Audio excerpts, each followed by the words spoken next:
Hey everybody, here again. This time we are working on the silver Subaru Impreza Outback Sport. This car has been my daily for I think a little over 6 years. I haven't really driven it much the last 6 months or so. It needed a transmission and then some old welds on the exhaust broke off. So instead of just fixing that and driving around the crappy transmission, I just started dailying the STI like I think I've said in a couple past videos. Well, about a month and a half ago I went up to Michigan and I bought a stock transmission off of a guy. And I've just been sandbagging on getting it done. But now I have a wedding that I need to go to for my younger sister in Minnesota, and I need to take this car. This car is a lot simpler, it's a lot cheaper to fix, it's a lot more reliable, and it's got tinted windows and AC. So I want to take this car. Basically what that means is that before Thursday of next weekend, not this coming weekend, today is the 19th, I need to have this transmission, new transmission put in, everything back together, the exhaust fixed, and then I think I do need to recharge the AC. It's been sitting for a while. So yeah, that's the current goal at the moment. Wasn't sure if I was even gonna make this video, but I figured I'm working on the car, I might as well. I already have the car in the air. The axle nuts all broke loose, and I actually already pulled the axle out of the passenger side of the transmission. Right now some of the trans fluid is draining into this pan. I'll go ahead and make like a quick time lapse of me getting the axle, pulling the wheel off the other side and getting the axle out of that side.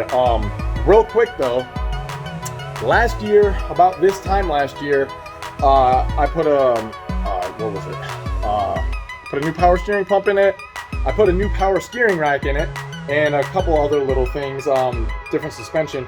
And so I think I've talked about in other videos, I've worked at a refinery. Well, the refinery, they use so much salt, so much more salt in the winter than you could ever imagine. I'm telling you, at this refinery, they probably use more salt there through the winter than the state of Ohio does on all the highways combined. Not even exaggerating. So with that being said, like, you can see salt in the ground and in the parking lot, the gravel parking lot we have to park in, through the summer. It's horrible. And this is the first time I've been under this car, which I drove a majority of that time with me working there, and there's surface rust in places that were perfectly fine and undercoated last year. I'm looking at like the exhaust right now, and it's got all sorts of surface rust. The new end links already rusted, and it's horrible how much it affected the car in such a short amount of time. And it's pretty downing, to be honest. So yeah, I'm gonna go ahead and get the other side started, and then after that other axle's out, I'll pop the hood, pull the little intake box off, and I'm going to undo all the trans bolts, pull the starter off. I still have to pull up part of the exhaust off, drive shaft, and then I think a cross member in the trans should be ready to come out. So yeah, keep you updated. All right, here we are on the driver's side, and as you can see, there's just like this was all black and everything not even a year ago, and like, I mean, it's pretty horrible. Anyway, so what we got to do is we're gonna undo this speed sensor bracket right here, just so it's got a little bit more play in it. We have to take out the camber bolts right here. Before we pull the top one out, we're gonna go ahead and mark it right here, so we have a pretty good idea of where the bolt should be, so we don't mess up our camber. Before we do all that, we'll take this axle nut off. We'll pull this whole thing down, make sure we don't stretch these too far. That's why we're gonna undo this one. And then we'll pull the axle out of the transmission right there. Real quick, I just put gloves on. I do have new rotors and new pads that are gonna go on, if not today or tomorrow, very soon. So ignore these old rotors, please. All right, I got this axle out. Took about 3-4 minutes maybe. One thing that I do like to do is like small bolts like that have mounted places, I like to put those back just so they don't get lost. The rest of them, I like to kind of keep them in the orientation that they came out, so I know that this is the top camber bolt, obviously. You know, keep the axle bolt there just so it's all kind of in its place. So now that I have all this out, you see a little bit of trans fluid dripping right there. I gotta pop the hood and take some stuff out to get to the trans bolts, and then we'll have those out, and then I'll go under the car and do the exhaust. So you can see, I do that part right there, get that off, out of the way, and then I got to do the drive shaft and get the cross member out of there. All right, up here, we'll just pull this hose off. We'll undo that bracket, undo this bracket, we'll undo that clamp. We'll probably pull this one off to just get the whole thing out of the way. We'll undo that clip right there, pull this box out of the way. That'll give us more access to get to the trans bolts that are underneath it. Starter's right here in the starter bolts, and then we will be good to go into the car. All right, that took another 15 seconds or so. Not bad at all. Get one of those hoses out of the way, kind of tuck it out of the way, make sure the clamp stays on there. We're gonna go ahead and start working on these top trans bolts. And it's probably a good thing to note that most of these cars, on the Subarus at least, it's almost all in the engine bay, it's almost all 10 millimeter, 14 millimeter, and 12 millimeter. The lug nuts themselves are 19s. These bolts are 19s. This one was a 12. This one's a 22. The axle bolt's a 22. And then other than that, maybe a couple miscellaneous 17s. But for the most part, those are the only sizes we're gonna use, and then a flathead screwdriver. Another quick thing to mention, before you go ahead and just rip your trans out, make sure that there's no connectors and whatnot. I forgot to say that in the last video, but these two will have to come out, and I believe that tab. Nope, no, yeah, because the tab I think is on the trans. So just make sure you unplug those, because it's gonna be a lot harder of a day if you mess that up and rip them out. I did that on an oil pressure sensor one time, so that was cool, but that was like 5 or 6 years ago. So yeah, all right, back to it. All right, good news. I got the exhaust off. I got the drive shaft out, which is laying right there, and the exhaust is somewhere over there. Bad news is that, so right here is where, what is it called? The Guibo or whatever, that part? It's the middle part of the two-piece drive shaft. Right here is where the bracket mounts into the bottom of the body. And previously, somebody that helped me do the drive shaft cross-threaded the nut that was on the inside of this plate and couldn't get the bolt back in. And so he got it halfway in, left it, and then routed some zip ties up through around here, and you can see all the zip ties laying over there.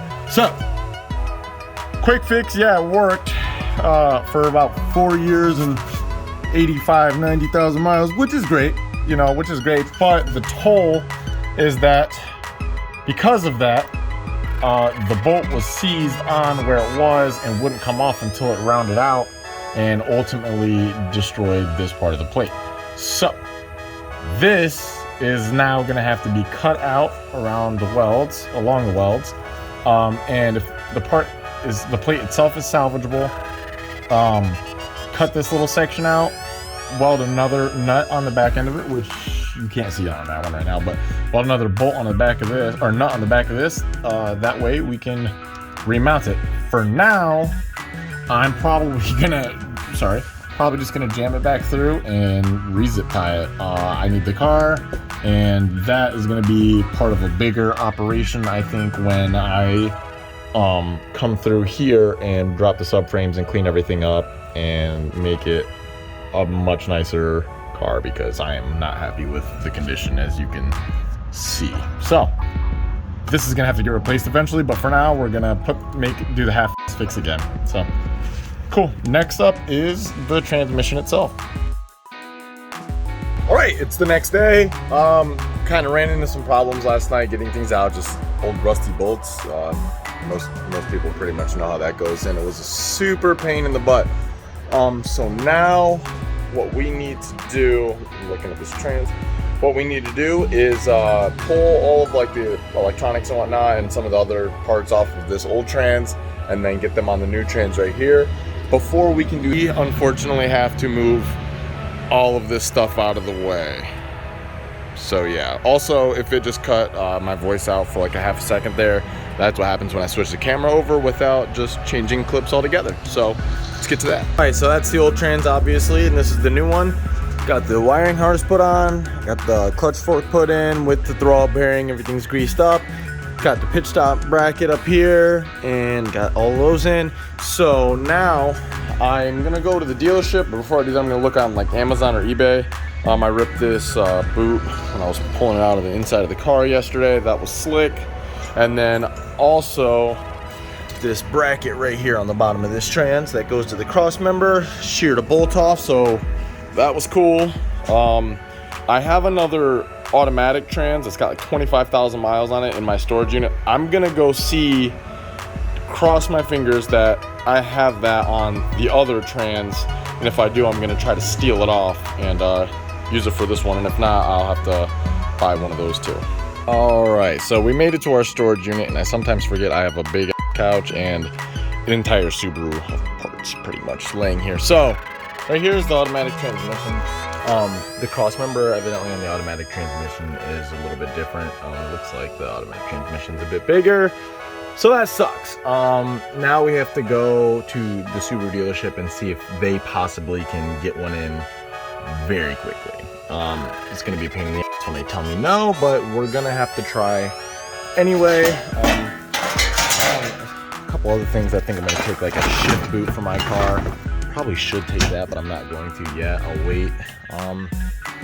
So right now, that's pretty much a loss, a little bit of a loss.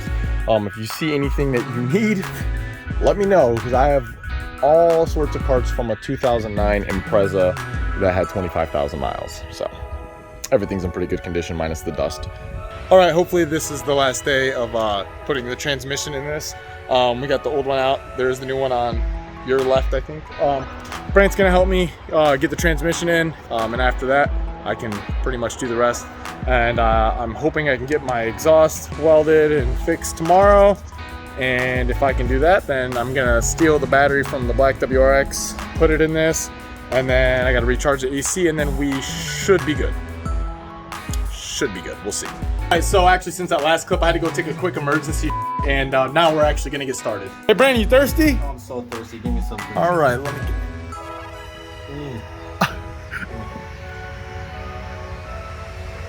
Oh, we're almost done there, big guy. Oh yeah, don't stop. Oh, we're still... Oh. All right, final update.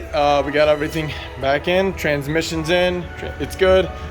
Only thing I gotta do is put this cover back over and tidy that inside up, switch the RPF ones over, and get this exhaust welded up right here. And then you can see we got the new rotors and pads on. Man, I can't wait to get new fenders. But other than that, car's good, and we will be driving it to Minnesota tomorrow. So that'll be fun. All right. I know, low quality video. I'm working on it. But I did have a lot more clips than usual, right? Okay, couple things that I wanted to address in this video, starting here. So I get a little uncomfortable when I'm recording, especially like right now, sitting in my room, but especially when I'm trying to work on things that I know what I'm talking about. And you can see where I even added the corrections in the video. I know what I'm talking about, and I just draw blanks and then say the wrong things. And then after I put the camera down, I feel like an absolute idiot. It's just, I gotta get, more used to it. And that just comes with experience. So like you saw where I have the center support bearing, I am gonna fix that, but there's a lot of other stuff on the underneath of the car that I want to go through and do all at the same time. It's not really worth doing it just right now, so I'll get to that eventually. Another thing is I did get the neutral switch and the reverse light switch pretty much backwards on the trans, and I didn't realize that until after I was already home. Like I'm talking, we were like 15 minutes from home, 2,000 miles pretty much of driving, and we were 15 minutes from home, and I realized that every time my car was in gear, my reverse light was on, and whenever I shifted, my reverse light would turn off, and then it would turn back on when I went into gear. So that was kind of funny. I ended up getting that fixed the next day. I had to drive down to Cincinnati to pick Bennett up. Not the end of the world, but I felt like an idiot. And then the exhaust. I said I was gonna get that one welded. I think I mentioned it twice in this video. I ended up not having time to do that. Somebody local, John Scroggs, was gonna hook me up. Really appreciate it if you happen to watch this video. Seeing as there's only gonna be like 4 views on it, I doubt you do, but thanks anyway.